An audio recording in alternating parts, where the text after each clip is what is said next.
Hello friends, a loving welcome to our very own channel Ammu&You. I am Ammu and I am ready again as ever with a lovely story to narrate to you. Today the story that I have has been written by a young author, contemporary writer, Malathi Jaikumar. The name of the story, Tall Order.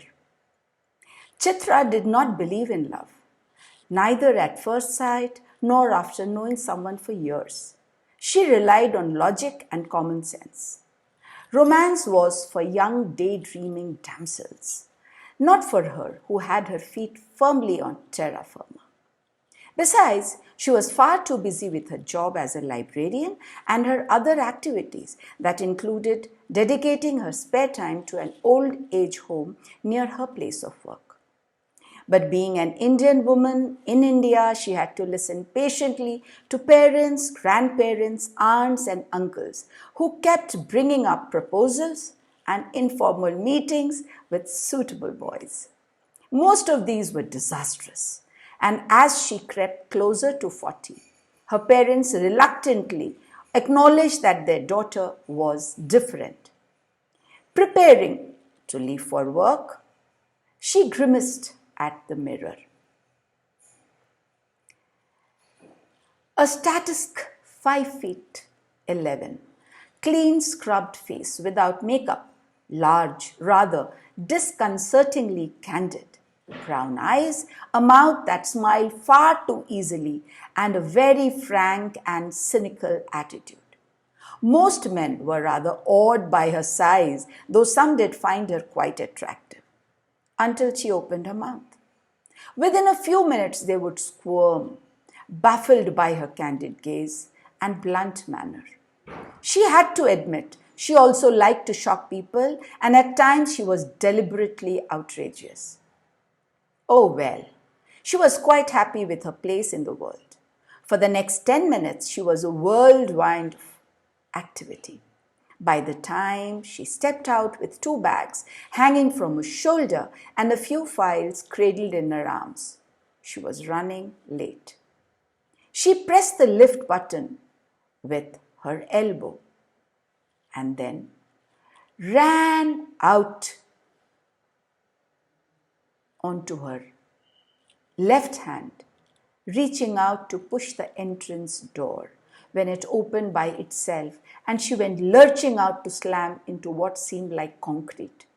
Still a bit disoriented by the collision, she heard a nice deep voice say, "Phew, I did not know they had human cannonballs here." She let her head rest against the concrete, confused by the collision and the feel of hard muscles beneath the cotton t-shirt and a refreshing cologne perfume. Just as suddenly she stepped back, annoyed with herself for her involuntary gesture. She was just about to make a retort when he knelt down to pick up her files. She gave up the idea of talking to the top of his head, which would rob the sting out of a reply, and went down on her knees as well, trying to pick up some sheets of paper when he looked up. His eyes were the color of bronze, autumn leaves with specks of sunlight. "I have come to spend a month with my uncle on the 4th floor, 4C. "I am in 4B, she replied, and then cursed herself for volunteering information without being asked. "Gosh, is that your mom who never stops talking? Whenever I pass by, I hear her voice and wonder if she talks in her sleep as well. Sorry, I did not mean to be rude, but I'm really amazed at her flow of words." Chitra's initial annoyance melted in the face of his cheerfully contrite voice and a disarming smile that created 2 longish dimples on his face. But she suppressed her smile and said in a rather severe tone, "If you did not mean to be rude, why did you say that? She does not have a house and a family to run, you think? You know, I'm sure your mother is no better." The smile vanished as he said, "I would not know. I don't have one." He expects sympathy now, she thought. so like men. She shrugged her shoulders and turned to leave. Hope to see you around, he said. I don't think I will survive another collision, she said over her shoulder and stepped out briskly. The next 3 days went by without another encounter. She did occasionally look out for him, and his eyes did seem to haunt her now and then. She was drenched one day, her umbrella a miserable picture of a chalice held aloft collecting the rain on the road, when he stopped his car. I thought you might bite my head off. Do you always try to frighten away people? He said with a smile. People who get frightened are not worth knowing anyway. Time is too precious to be wasted on polite conversation that gets you nowhere. How about a rude conversation then? He said, unfazed by her candid manner. The next 20 minutes of the drive were not as painful as she thought it would be. He dropped her outside the block and went on to park his car without a word about meeting again. Sadly lacks social graces, she thought. He should have parked the car and used his umbrella to see her into the building and not left her standing bedraggled outside. She felt vaguely irritated and confused. She pretended not to look out for him, but within the next 2 days was trying to catch a glimpse of him and felt a bit let down when she could not. The next week, she was sitting at a barista coffee shop, immersed in a book. Hi, can I join you? She dropped her book, hastily picked it up, smiled her consent, and buried her nose in the book again. Do you always read with the book held upside down? She hurriedly turned it over as she replied. Only when people scared me and then sit and stare at me. They laughed together. Conversation flowed quite smoothly. They ordered another cup of coffee. They had been chatting for an hour and a half, and it felt like 15 minutes. Their acquaintance developed into a comfortable friendship. Occasional walks, an impromptu lunch, and a chance meeting that always ended up lasting longer than planned. He paid her no compliments, never made a pass at her, but the moment she looked into his eyes, she could see the joy they had in each other's company. At a film show, she became very conscious of his arm brushing against her and his breath as he whispered in her ear. Her heart beat faster and her mouth felt dry. After the movie, going down the stairs, she missed the last step and stumbled. She quickly held her hand and led her to the car. Arriving home, he took the brunt of her mother's prattle almost from the moment the door opened. He looked in the next day very briefly, but just as suddenly vanished from the horizon for the next week. Chitra fretted and fumed, angry with herself for feeling lonely. She threw herself into her work, but it did not help her much. One day, she felt an urge to get out into the open, close to nature. She went to the beach, and she saw him sitting somewhere, some distance away. There was a girl with him, and even as she tried to get a better look at them, they stood up.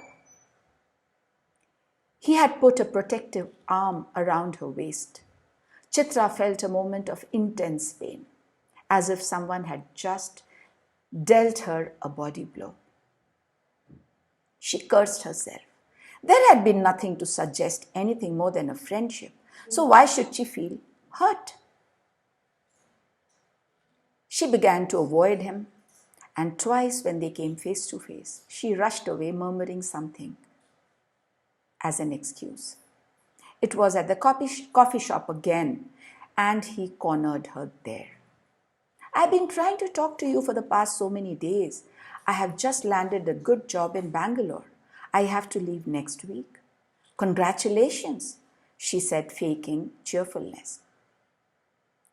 At least now I will have some peace and quiet. No, you won't. Not for one more week. You see, I have got used to your rudeness. In fact, I missed it. I love this girl, you see, very much. And I need your help. I'm not sure of her feelings. I want to settle down. But I'm so scared. What if she turns me down? Her heart plummeted even further. So he really was in love with the girl on this beach. And how insensitive can he get? Asking for her advice on his love affairs? Well, I do not think she will turn you down. She seemed extremely affectionate at the beach. Beach? Yes, I saw you both together the other day. You looked good together. Oh, you idiot. Why didn't you come and meet us? I have wanted you to meet her. She could not stand it anymore. Sudden, sharp tears welled up and she looked down hastily. What an utter nincompoop you are. That girl is my cousin. We are very close and she always turns to me for everything. She's not the girl I was talking about. Still a bit miffed at his insensitivity at asking her for advice, she said, why don't you just ask that girl whosoever she is? What's the point in asking me? She said. He reached out and took her hand. Okay, here goes. Will you come and settle down in Bangalore with me? Stunned, she looked at him, her eyes widening in disbelief and surprise. Wow, this must be the first time you have been at a loss for words. Well, is it a yes or no? Still unable to speak, she just nodded her head. I need to hear it loud and clear. Tell me, are you prepared to spend the rest of your life with me? Only if you promise you will never bore me to death, she whispered. I am very good at thinking of new ways to keep your interests alive, he said as he held her hands tight. Come, let's go tell your mom after I get myself some earplugs, he added, laughing at her mock anger. Oh, what a sweet way to propose, no? Love comes at the most unexpected times and from the most unexpected quarters. So, expressing the feelings could be the best advice that anyone could give. Please like, share, subscribe if you have liked the story and press the bell icon to be updated on this channel for all the videos that I upload. Thank you so much for listening to the story. I would love to get your comments on how you like the story, and I will come back soon again with another one. Till then, bye-bye, stay safe and stay loved.